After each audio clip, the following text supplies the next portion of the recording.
OK.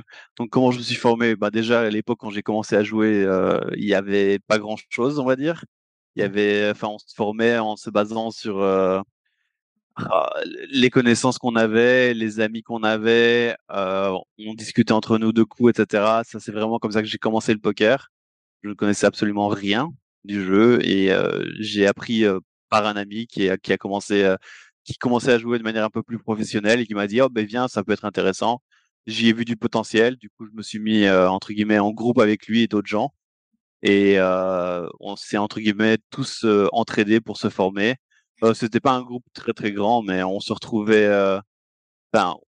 parfois à 3 ou 4 à regarder, «le professionnel» entre guillemets jouer sa session et on posait des questions à gauche, à droite et cetera. C'est comme ça que j'ai commencé, heu, en tournoi, parce que j'ai pas commencé directement en cash game. Du coup, par la suite, je me suis retourné vers le cash game parce que je trouvais ça quelque chose qui libérait beaucoup de temps au final. Tu peux faire ça quand tu veux, tu peux, ouais, c'était vraiment en fait, l'idée d'avoir, des horaires qui peuvent, varier et je peux choisir quand est-ce que ça commence et quand est-ce que ça termine et donc à l'époque, oui, j'ai commencé à me former, sur le tas, quoi. J'ai joué, joué, joué et j'ai vu qu'il y avait des choses qui marchaient et j'ai vu qu'il y a des choses qui ne marchaient pas. C'est comme ça que j'ai commencé tout au début à me former et petit à petit et ben, je suis devenu entre guillemets «meilleur que les autres». Du coup, je me suis rendu compte qu'il y avait moyen d'avoir des armes edge même sur, les joueurs semi-professionnels et cetera, que tu peux trouver par exemple en NL100 ou NL200, online. Du coup, j'ai fait ça pendant quelques temps et puis après, une fois arrivé à la N200 online, j'ai décidé de me retourner vers le cash game live avec dans l'idée de peut-être, entre guillemets, faire un changement de carrière entre le online et le live. Le live, j'y voyais beaucoup de potentiel. J'habitais pas très loin d'un casino et je me suis dit, allez, on va essayer pour pendant 1, 2 mois et ça s'est très, très, très bien passé. Tu gagnes bien plus en live qu'online pour on va dire, pour ton taux horaire. Tu joues moins de main en live, c'est plus sympa de discuter aussi avec les gens, et cetera. Moi, j'ai un côté assez, comment dire?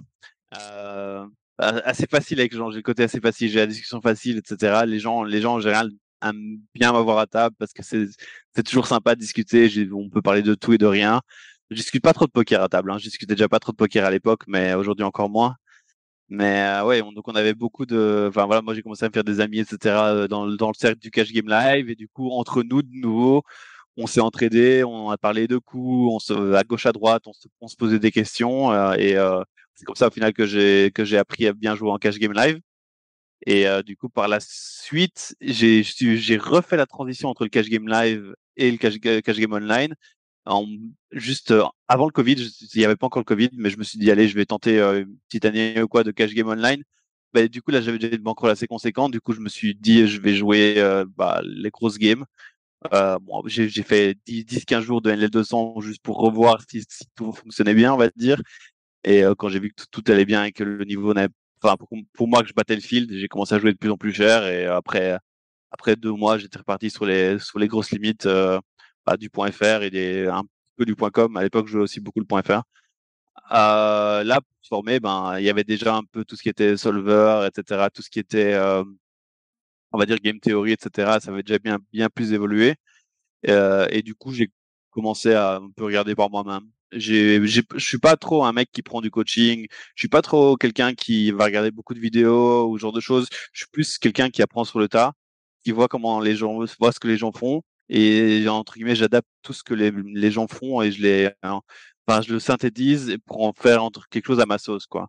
Donc je prends un petit peu de chaque joueur et je me base un peu sur tout ce qui se passe pour ensuite créer une comment dire? Une ligne directrice, in-game, quoi. Donc après c'est, beaucoup basé aussi sur la mass data, c'est quelque chose qui m'avait beaucoup plu. Voir un peu, ce que les gens font, on va dire, comment les gens dévient de la théorie et surtout, bah, du coup, comment exploiter tout ça. C'est quelque chose qui m'a beaucoup plu. Je suis quelqu'un qui a besoin j'ai pas besoin de jouer différemment, mais je suis quelqu'un qui trouve assez facilement comment jouer différemment pour gagner un petit peu plus d'argent. Et ça, c'est quelque chose qui, pour moi, bah, est essentiel pour progresser au poker et devenir un des meilleurs, on va dire. J'ai pas de prétention à me dire que je suis un des meilleurs. Je joue les grosses limites, enfin bientôt les nosebleeds peut-être, mais j'ai pas l'intention de, on va dire, d'aller jouer des 500 000 online. Ça, c'est pas mon but, quoi. Mon but, c'est je joue et si je progresse, tant mieux. Et si parfois il y a des grosses parties un peu plus chères, un peu plus existantes, je vais les jouer, mais c'est pas, mon but n'est pas d'aller atteindre le top 10 ou le top 15 des joueurs de cash game mondial. C'est pas quelque chose c'est pas dans mes objectifs, hein. Moi, je vais pas être totalement d'accord avec toi en disant que quand tu me dis que les gens sont très GTO, etc. Oui, ils sont très GTO, mais pour moi, ils l'utilisent très mal. Du coup, Mm. à partir du moment où les gens enfin, ils essayent d'utiliser un outil qu'ils ne gèrent pas, jouer au poker, pour moi, ils font des énormes erreurs dans plein de situations. Et c'est là-dessus, enfin, c'est ce genre de choses-là que tu vois quand tu vois une game. À partir du moment où tu connais la théorie, quand tu vois ce que les gens font in-game, et tu vois que, quand tu vois que la théorie ne marche pas par in-game parce que les gens, enfin, parce que le fil ne répond pas comme un ordinateur, c'est normal. Ben là, tu dois te dire, soit tu changes dès le début, tu joues pas du tout comme la théorie, et tu fais autre chose juste parce que tu sais que le résultat, après avoir vu le résultat 150 fois, enfin, même peut-être parfois des milliers de fois sur cette situation, quand tu as vu que ça marchait jamais, ben juste il faut juste arrêter et pas continuer avec la théorie.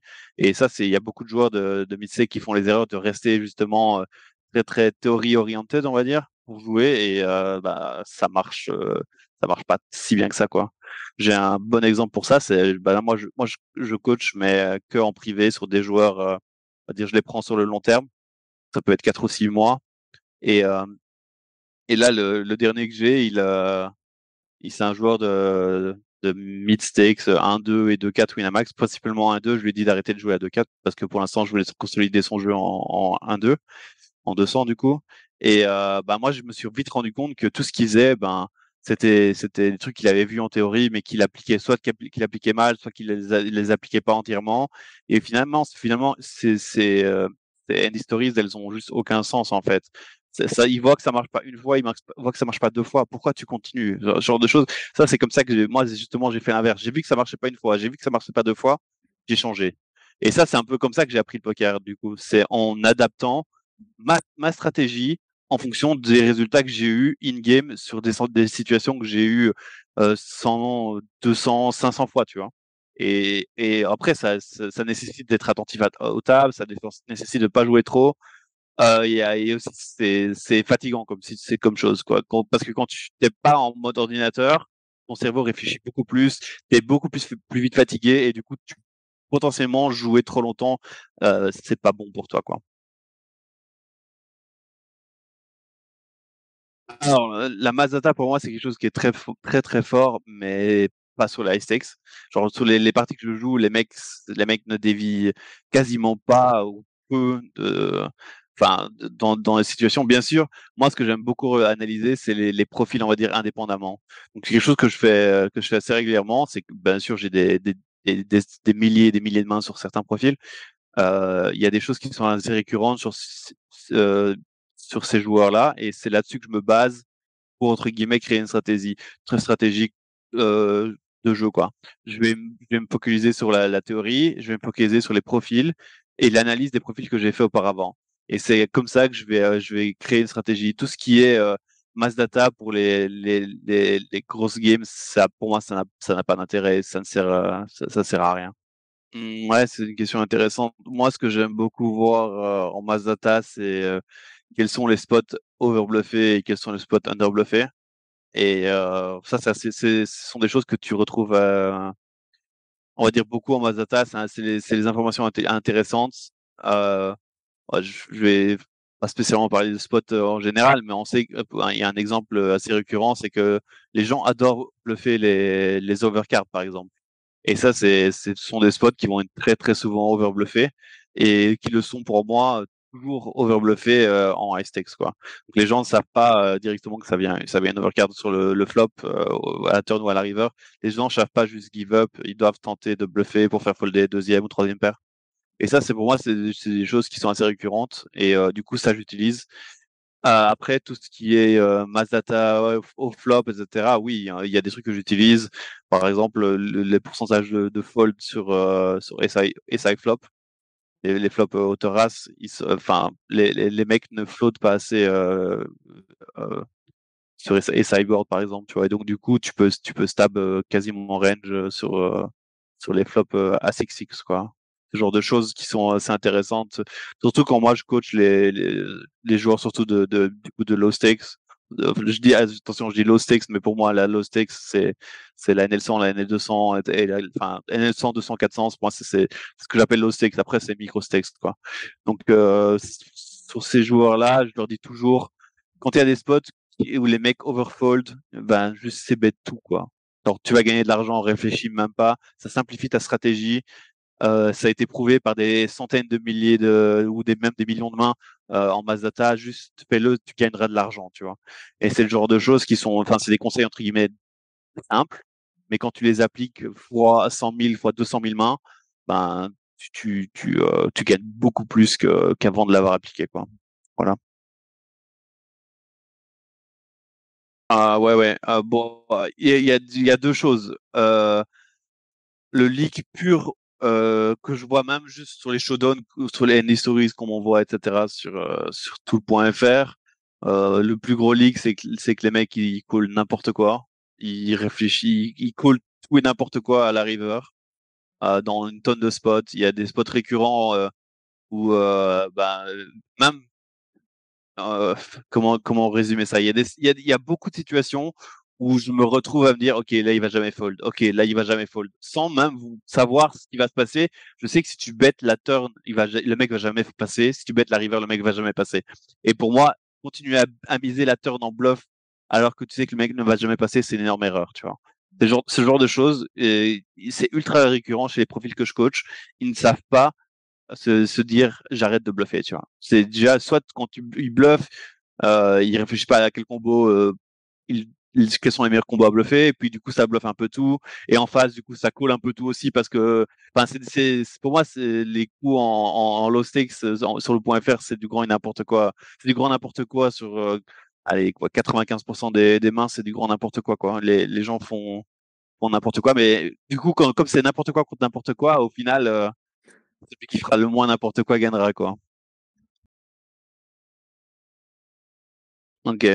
Bon, déjà, première chose, moi, j'ai envie de dire, ceux qui sont en L100 ou NL200 et qui passent leur temps à regarder des solvers, etc., arrêtez, quoi. Genre, arrête d'essayer de suivre de com- composer on va dire une ligne directrice sur base de la théorie, la game théorie, etc. Ça ne marchera pas. Focalise-toi sur les profils contre qui tu joues. T'as parfois des dizaines de milliers de mains sur les mecs. Quand tu vois que le mec 3 bet 7% au bouton, par exemple, arrête de 4 bêtes, ça sert à rien. Genre, juste, tu fold de tout, c'est pas grave, tu vois. Tu vas pas être weak parce que tu fold dame 10 suité, cutoff vs 3 bêtes bouton qui 3 bet 7%.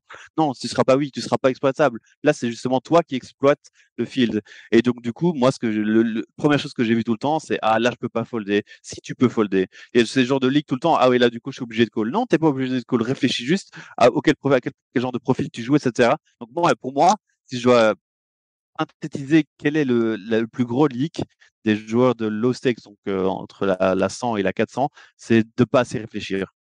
Tu réfléchis pas. Quand tu réfléchis pas, tu gagneras pas. Tu vas rester un joueur, entre guillemets, break-even.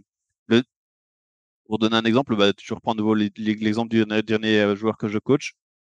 La dernière fois, ce que j'adore faire, moi, c'est regarder des sessions, mais genre avec micro coupé, etc. Juste, je regarde l'écran du mec jouer et j'essaie de juste me dire, mais qu'est-ce qu'il est en train de... Enfin, je me parle un peu à moi-même en me disant, mais qu'est-ce qu'il est en train de faire? Mais comment il peut jouer comme ça, turn? Il n'y a pas de logique. Et du coup, la dernière fois que j'ai fait ça, c'était il y a quelques jours avec lui. Et ma conclusion à la fin, c'est tu réfléchis pas, quoi. Moi, je lui ai dit, tu réfléchis pas. Tu, tu joues sans réfléchir. Il y a plein de situations où tu peux faire mieux. Il y a plein de situations où tu peux jouer différemment pour gagner plus, tu vois. Voilà. Moi, vraiment, si au poker, si tu prends ton temps et si tu te permets de réfléchir à chaque situation, tu vas gagner beaucoup plus qu'un mec qui joue comme un robot. Ouais, moi j'estime qu'un joueur, un reg de NL200 où il comprend les ranges préflop, déjà, je pense à 95%, elles doivent être bonnes. Donc pour moi, j'assume que ces choses-là sont déjà comprises et enregistrées, tu vois. Donc pour moi, oui, au début, quand tu commences, on va dire, à vouloir devenir joueur professionnel, oui, il faut apprendre les règles du jeu. Il faut apprendre théoriquement ce qui est bon à faire pré-flop, ce qui est OK, entre guillemets, à 3 bêtes pré-flop. Ce genre de choses, tout ce qui est théorie de base, oui, il faut l'apprendre. Après, quand je vois des joueurs qui sont en train de regarder euh, la GTO River dans un spot qu'ils ont joué il y a 2 jours ou il y a 30 minutes sur Winamax ou un L200, je comprends pas, tu vois. C'est quelque chose qui n'a pas de sens pour moi. Après, oui, voir les sizing de ces bet of flop, par exemple, ça peut être intéressant. Les sizing de ces bet of flop as agressor, par exemple, ça peut être sympa en fonction de la texture du board, en fonction des même justement en fonction du profil en face. Tu sizes pas sur un même board, tu vas pas utiliser le même sizing contre un joueur professionnel que contre un récréatif, tu vois. Toutes ces choses-là, c'est des choses qu'il faut apprendre, oui, c'est comme ça à la base. Mais une fois que tu as appris ça, il faut savoir aussi relâcher et te baser là-dessus pour, entre guillemets, t'adapter. Alors, bah, déjà, on va faire par élimination. Ce qui est coaching privé, je le ferai jamais pour un joueur de NL20, ça n'a pas de sens. Pour moi, le coaching a de l'intérêt à partir du moment où tu es déjà professionnel et tu es bloqué. Quand tu fais ça de manière que tu es un joueur professionnel et que tu es bloqué à une limite ou que ton win rate tourne autour des 1 ou 2 BB100 sur 400, 500 000 mains, oui, là peut-être qu'un coaching te débloquera quelque chose et où tu vas tripler ou quadrupler ton win rate. Là, pour moi, le coaching fait sens. Tout ce qui est formation en ligne, tout ce qui est vidéo, etc., pour moi, ça n'a pas beaucoup de sens, sauf si justement c'est du contenu, on va dire, très poussé et très pointilleux. Parce que le contenu de base, on va dire la globalité du contenu de base que tu peux le trouver gratuitement sur YouTube, tu vois. Si tu regardes si tu cherches un petit peu, tu peux trouver. Donc, acheter du contenu de base, je trouve pas ça intéressant. Mais oui, il y a des grosses formations qui peuvent être intéressantes, des trucs qui sont très pointilleux, etc. Oui, il y a des trucs qui peuvent être intéressants. Mais j'irais pas à dire que c'est intéressant, tout ce que tu peux te payer sur Internet est intéressant, quoi. Bon, du coup, si tu retires, on va dire, les coachings et les vidéos d'apprentissage, il te reste deux choses. Un, la game theory. Et la deuxième chose, c'est que tu n'as pas annoncé, que t'as pas, entre guillemets, énoncé et qui pour moi est la plus intéressante, c'est jouer, quoi. Donc, il y a l'option tu joues, quoi. Pour apprendre, il faut jouer quand tu joues, mais jouer intelligemment. Attention, je te dis pas de faire 50 000 mains par mois et juste de rien apprendre. Ça marche pas comme ça. Tu joues, tu apprends de tes erreurs. Apprendre de ses erreurs, c'est comme ça que j'ai appris au poker. Les erreurs, j'en ai fait des dizaines de milliers, hein, c'est normal, des centaines de milliers peut-être dans ma vie. C'est normal. Mais juste, j'ai appris un maximum de chaque erreur pour devenir meilleur. Après, prendre tout ce qui est, on va dire, pour un joueur de NL20, prendre on va dire un abonnement GT Wizard ou quoi, pour moi, ça n'a pas de sens. De nouveau, c'est la même chose, simplement parce que le fil contre lequel tu vas jouer ne réfléchit pas du tout comme ça, est trop loin de tout ce qui est théorie. Essayer d'utiliser d'un outil pareil pour de la NL20, même NL50, même NL100 au final, euh, pour moi, ça n'a pas d'intérêt, quoi. Vraiment, il faut jouer, apprendre de ses erreurs et si tu n'apprends toujours pas après 500, 600 000 mains et que tu n'es toujours pas gagnant, bah, pour moi, c'est triste à dire, mais je pense que le poker, c'est pas fait pour toi, quoi. Tu vois, c'est après 500 000 mains, tu dois savoir battre la NL50 ou la NL100. Enfin, la NL100. Pour moi, en tout cas, j'estime qu'un joueur qui a joué 500 000 mains de poker dans sa vie devrait être capable de battre la NL100 online, quoi. Moi, je suis pour euh, le volume intelligent. Je dis toujours, en tout cas à mes élèves, je dis souvent, jouer pour jouer, ça sert strictement à rien, tu vois. Si tu joues et que tu apprends, c'est là que tu vas gagner de l'argent, tu vois. On va dire, pour moi, la valeur que je donne à la connaissance, elle est infinie, tu vois. Quand tu connais quelque chose, ça a trop de valeur, surtout au poker, parce que c'est quelque chose que tu vas répéter des dizaines et des centaines de milliers de fois. Donc, du coup, euh, apprendre quelque chose, même que ce soit juste un truc extrêmement ridicule, ça va te faire gagner de l'argent. Mais pour apprendre, il faut se rendre compte qu'on fait les erreurs. Parce que si pour moi, enfin, si pour toi, euh, jouer 10 000 mains par jour et ne rien apprendre, bah, c'est avoir fait une bonne journée d'apprentissage, c'est pas comme ça que ça marche, quoi.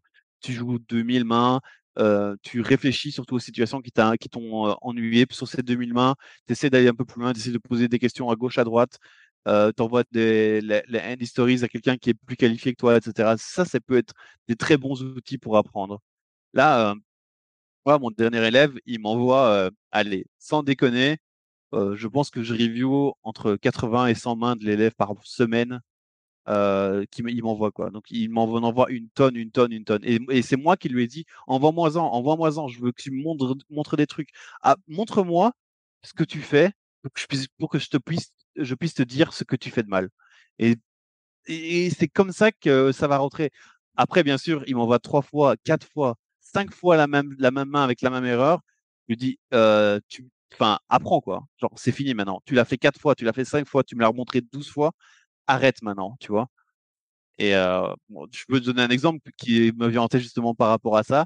C'est justement les spots quand tu joues VS récréatif ou VS reg et que tu floppes bottom set sur et side flop, tu vois, genre sur ça vient A7-2 ou A7-3 et tu floppes Roland 3 et le mec bet et déjà pour moi c'est un pur raise parce que les mecs vont jamais savoir folder sur une ou deux streets un as. Et aussi, tu raises, mais tu raises cher, en fait.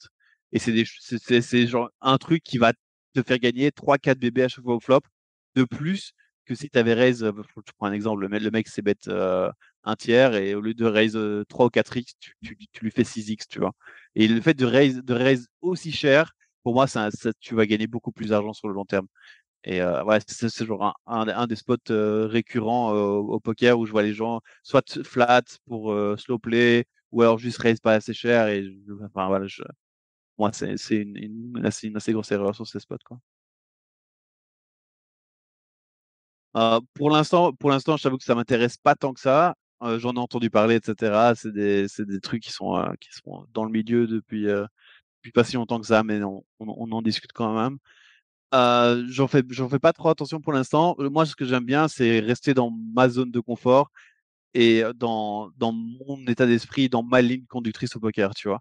Parce que j'ai toujours eu l'impression, par le passé, quand j'ajoutais des nouvelles informations dans mon jeu, je commençais à jouer de manière différente et pour moi, enfin, je jouais selon moi mal en fait certaines situations. Et du coup, quand je sais pas jouer une situation, je préfère rester dans quelque chose que je connais, dans mes bases, etc. Après, bien sûr, plus tard, si je vois que j'en ai besoin, que j'ai le besoin d'apprendre plus ou de m'adapter encore à un certain niveau supérieur, on va dire, oui, je ferai l'effort d'aller voir ce genre de solver, etc., des trucs qui sont ultra pointilleux. Mais pour l'instant, moi, c'est pas quelque chose que je compte instaurer pour l'instant dans mon jeu, quoi. C'est ça. Ouais, pour moi, il faut juste, mais c'est triste à dire, mais il faut boycotter ce genre de choses, quoi. Déjà, à l'époque, enfin, je sais pas si t'as un peu regardé, enfin, si tu t'as un peu regardé les résultats de joueurs de NL5K online hors regback, hein. Donc, pré-regback, il y a le field moyen de reg en NL5K est perdant, en fait. Donc, il perd 2,9 BB 100, quelque chose comme ça, tu vois. L'average field. Simplement parce que déjà le rec est tellement élevé que c'était extrêmement dur à gagner. Et en plus de ça, si tu avais juste simplement une mauvaise position à table, ben, t'étais perdant aussi à table en fait au final. Parce que avoir la position sur le récréatif sur ces parties-là, c'est ultra important. Et du coup, c'était pas quand c'était pas IP ou genre euh, à un siège de lui, on va dire, ou à 2 sièges de lui, tu devenais un joueur perdant aux tables, quoi. Et donc le fait quand ils ont à partir du moment où ils ont doublé le rake, ben les parties n'étaient plus viables pour les joueurs professionnels. Et je pense que c'est important que les sites se rendent compte que quand tu augmentes le règle jusqu'à un certain point, ton player pool va diminuer parce qu'il y a beaucoup moins de joueurs qui seront gagnants sur ces parties-là, quoi. Et c'est ce qui s'est passé sur GG, hein. Moi, je joue plus du tout sur GG à cause de ça, et entre autres à cause de ça, et aussi parce que j'ai d'autres sites sur lesquels j'ai beaucoup plus d'actions et de l'action un peu plus intéressante. Mais ouais, je pense que les sites, le fait d'augmenter le rake, c'est pas une bonne chose au final pour le business, quoi.